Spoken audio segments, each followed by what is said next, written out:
2018 മഹാപ്രളയത്തെ തുടർന്ന് മൂന്നാറിൽ നഷ്ടമായ നീലക്കുറിഞ്ഞി വസന്തം 2025 അപ്രതീക്ഷിതമായി എത്തുമോ? പ്രതീക്ഷ നൽകി 3 നീലക്കുറിഞ്ഞി ചെടികൾ പൂത്തു കേട്ടോ. ശരിക്കും 2030 ഇനി നീലക്കുറിഞ്ഞി വസന്തം എത്തേണ്ടത്.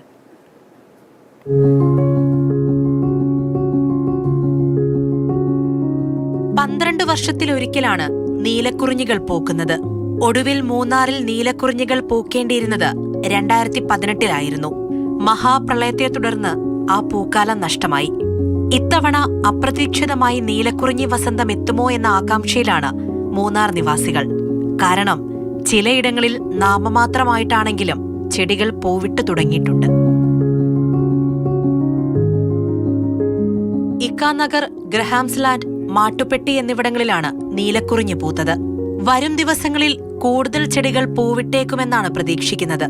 നീലക്കുറിഞ്ഞി പൂക്കുന്നതോടെ മൂന്നാറിലേക്ക് സഞ്ചാരികളുടെ വൻ കുത്തൊഴുക്കുണ്ടാകും.